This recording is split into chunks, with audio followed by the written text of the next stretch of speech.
Halo guys, kembali lagi di Balad Studio.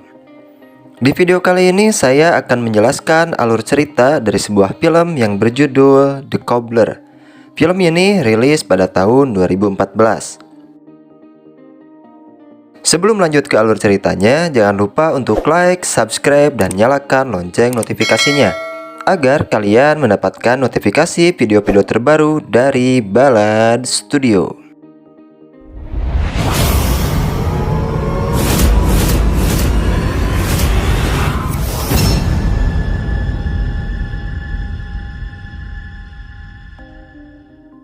Diceritakan pada tahun 1903 di kota New York, beberapa pria melakukan rapat rahasia. Mereka membicarakan banyaknya pedagang yang bangkrut karena harga sewa lapak yang naik 2 kali lipat. Mereka meminta bantuan kepada tukang sepatu di sana bernama Pinchas Simpkin. Mereka juga memberikan sepasang sepatu milik bos pemilik lapak tersebut. Entah apa tujuannya. Pinchas pun memperbaiki sol sepatu itu dengan mesin jahitnya sambil menceritakan sejarah dari mesin jahit bersejarah tersebut kepada anaknya. Mesin jahit ajaib ini diberikan oleh seorang gelandangan kepada bokap Pinchas karena sudah menolongnya. Scene pun berganti ke masa sekarang. Pria ini adalah Max Simpkin. Dia adalah pewaris toko reparasi sepatu generasi keempat dari keluarga Simpkin. Kehidupannya lempeng-lempeng aja, sama sekali tak ada yang spesial dari hidupnya. Bahkan dia sama sekali belum menikah hingga saat ini, alias jomblo akut. Max sangat iri kepada tetangganya yang hidup bahagia dengan istri yang cantik dan hidup serba mewah. Max juga memiliki tetangga lain bernama Jimmy si tukang cukur. Kemudian datanglah Carmen, seorang aktivis di daerah tersebut. Carmen meminta Max untuk tak menjual tokonya kepada developer perumahan elit. Carmen ingin mempertahankan lingkungan di sana. Bahkan pihak developer perumahan elit berani menyogok warga di sana agar mau digusur. Pada awalnya Max memang ingin menjual tokonya, tapi pada akhirnya Max pun mendukung Carmen.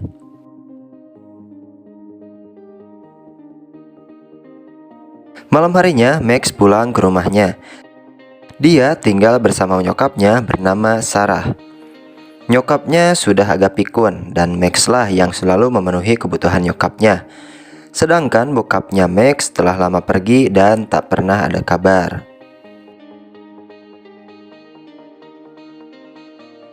Keesokan harinya, seorang preman bernama Leon ingin memperbaiki sepatunya. Dan dia ingin sepatunya selesai malam ini. Max langsung memperbaiki sepatu tersebut. Tapi tiba-tiba mesin jahitnya rusak. Dan tukang servis pun tak bisa datang pada hari ini. Dengan terpaksa Max harus memakai mesin jahit jadul warisan keluarganya.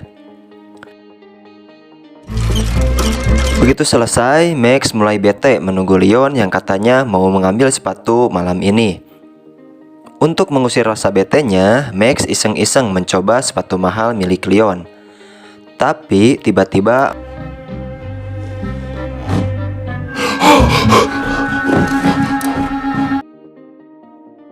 Max yang panik langsung menutup tokonya dan mencoba lagi sepatunya. Ternyata dia benar-benar berubah menjadi Leon. Max yang penasaran mencoba sepatu lain, tapi dia sama sekali tak berubah. Max mengira bahwa penyebabnya adalah mesin jahit jadul tersebut. Kemudian Max mencoba mengganti sol sepatu lain dengan mesin jahit jadul tersebut satu persatu. Ternyata dia memang berubah. Max terus mencobanya lagi dan lagi.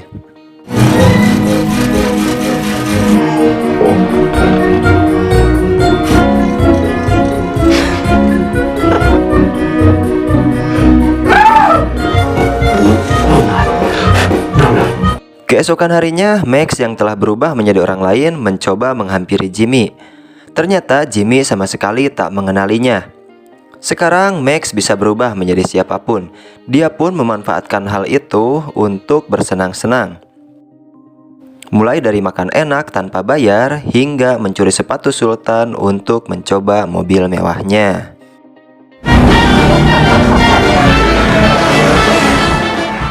Setibanya di rumah, Max bertanya kepada nyokapnya hal apa yang sangat diinginkannya. Nyokapnya menjawab bahwa dia sangat ingin makan malam dengan suaminya. Max yang ingin membuat kejutan kepada nyokapnya, dia berencana akan menjahit sepatu bokapnya dan berpura-pura menjadi bokapnya untuk memenuhi keinginan nyokapnya tersebut. Keesokan harinya, cewek cantik bernama Tyrin ingin memperbaiki sepatu cowoknya. Kemudian Max punya ide cemerlang. Max menyamar menjadi Emiliano, cowoknya Tyrin. Dengan menjadi cowok muda dan keren, dia pun nongkrong di sebuah bar. Salah satu cewek yang sudah lama naksir banget kepada Emiliano menghampirinya. Cewek ini sebenarnya sangat ingin bercocok tanam dengan Max, tapi Max tak tertarik untuk menebar benih. Kemudian Max datang ke rumah Tyrin. Di sana dia melihat Tyrin yang sedang mandi. Max benar-benar sudah gak kuat ingin menebar benih. Tapi sepatu lu gak mungkin dicopot, bro. Keesokan harinya, Max bertemu Carmen yang sedang membantu tetangganya. Carmen bilang dia butuh tanda tangan bokap Max. Tapi Max menjelaskan bahwa bokapnya pergi dan sudah lama tak ada kabar. Max nampaknya naksir kepada Carmen. Sampai-sampai Max menyamar menjadi seorang bocil untuk menguntit Carmen. Kemudian Max menjahit sepatu bokapnya untuk memenuhi keinginan nyokapnya. Akhirnya Sarah bisa dinner bersama Abraham. Dia pun terlihat sangat begitu bahagia pada malam itu. Keesokan harinya Max yang hendak pergi bekerja berpamitan kepada nyokapnya. Tapi nyokapnya sudah meninggal. Jimmy datang untuk menenangkan Max. Tapi Max menyalahkan dirinya sendiri atas kematian nyokapnya. Kemudian Leon datang untuk mengambil sepatunya. Tapi dia sama sekali tak membawa nota tanda buktinya. Karena nota itu adalah syarat untuk mengambil sepatunya, maka Max sama sekali tak bisa menyerahkan sepatu tersebut. Otomatis Leon murka kepada Max dan bilang bahwa Max terlalu banyak aturan. Max yang tak terima dengan perlakuan Leon mulai mengikuti Leon dengan bergonta-ganti penyamaran. Tapi bajunya masih itu-itu aja loh, bro.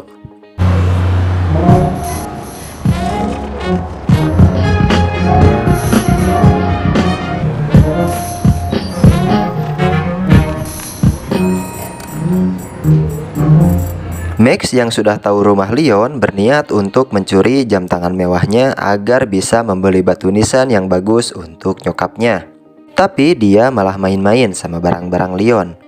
Dia pun mencoba salah satu barang, yaitu stun gun. Dan dia pun pingsan. Begitu Max sadar dan hendak pulang, tiba-tiba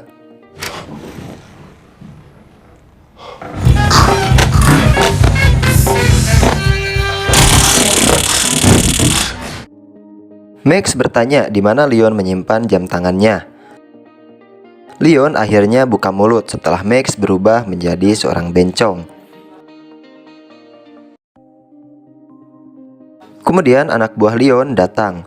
Leon mengatakan bahwa dia ada job dengan bayaran $50.000. Max pun tertarik dengan duit tersebut dan menyamar lagi menjadi Leon.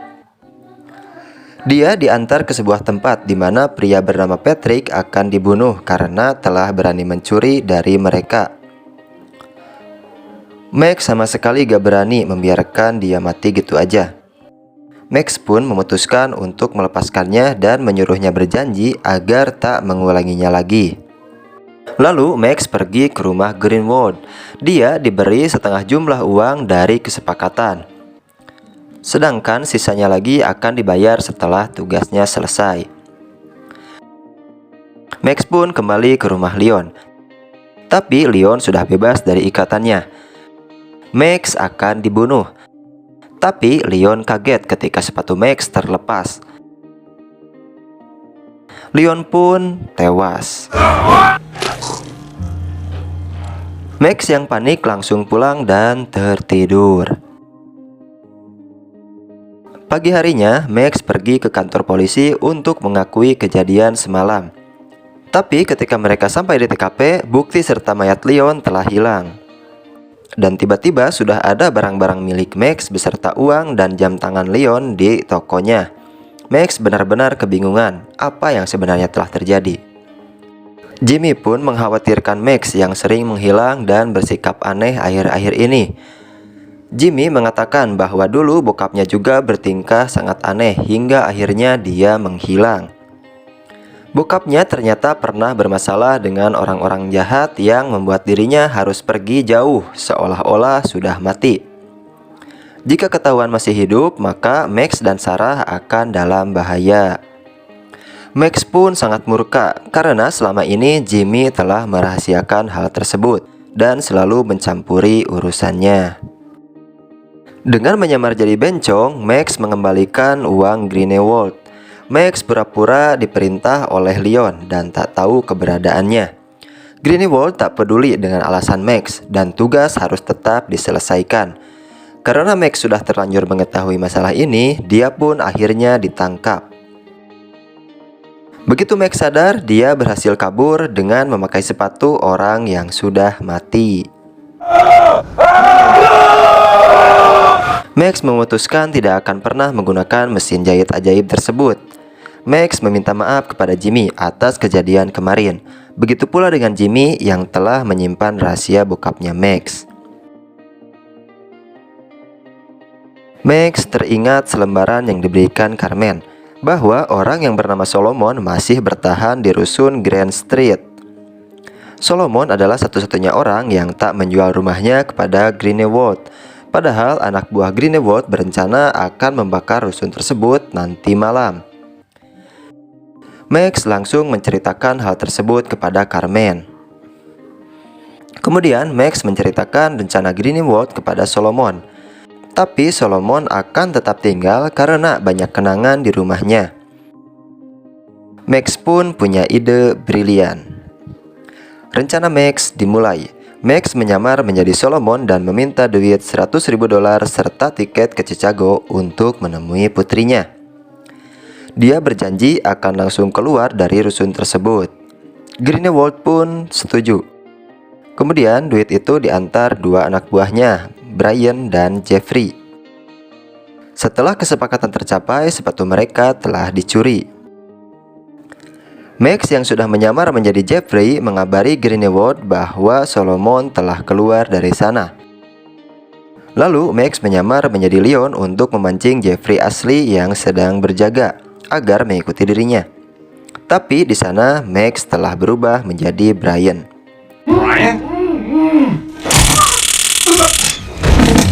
Brian yang asli berpura-pura mengantar Solomon ke terminal untuk mencuri uangnya kembali. Tapi Max berhasil menjebaknya dengan memanggil polisi. Kemudian Greenewald pergi ke rusun. Di perjalanan dia bertemu dengan Carmen yang telah berkunjung ke rumahnya Solomon. Greenewald kaget karena Solomon benar-benar masih tinggal di sana. Itu sebenarnya Max sih yang lagi nyamar. Max bilang bahwa dia telah menyogok anak buah Greenewald untuk berkhianat.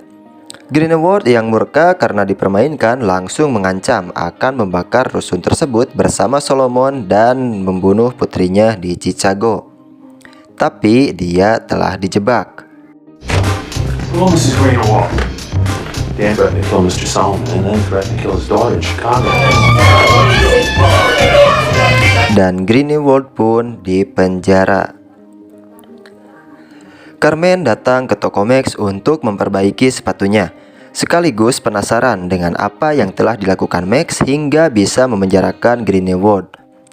Tentu Max tak memberitahu rahasianya. Dan Carmen pun mengajak Max untuk makan malam. Kegirangan tuh si Max. Lalu Max menyamar menjadi Leon. Si Leon udah mati ya bro, makanya mukanya pucat banget kayak gitu. Dia memberikan banyak duit dan perhiasan ke mantannya dan meminta maaf. Tapi secara tak terduga Max ditangkap oleh Patrick CS untuk balas dendam. Tiba-tiba Jimmy menyelamatkan Max dari kejadian itu. Jimmy ternyata tahu rahasia Max.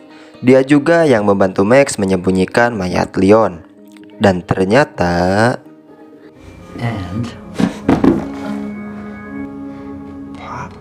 That's right, Max. meskipun Max tahu alasan bokapnya menghilang, tapi dia tetap gak terima karena sudah ditinggalkan begitu aja. Abraham mengaku saat itu dia tak punya pilihan lagi. Dan ini saatnya bagi Abraham untuk menunjukkan sesuatu kepada Max, yaitu ruangan basement berisi sepatu-sepatu pelanggan keluarga Simkin. Abraham ingin Max bisa bertanggung jawab dan terus berbuat kebaikan dengan mesin ajaib tersebut. Abraham juga sangat bangga karena Max telah membahagiakan nyokapnya di akhir hayatnya. Ketika mereka akan pulang, Abraham mengajak Max ke ruang belakang toko tersebut. Dan ternyata Abraham sangatlah kaya. Di sepanjang perjalanan pulang, Abraham menceritakan kisah bagaimana keluarga Simkin bisa memiliki mesin jahit ajaib tersebut. Dan film pun tamat. Oke guys, itulah alur cerita dari film The Cobbler 2014. Jika kalian suka dengan videonya, jangan lupa untuk like, subscribe, dan nyalakan lonceng notifikasinya agar kalian bisa mendapatkan notifikasi video-video terbaru dari Balad Studio. Terima kasih sudah menonton dan sampai jumpa di video selanjutnya.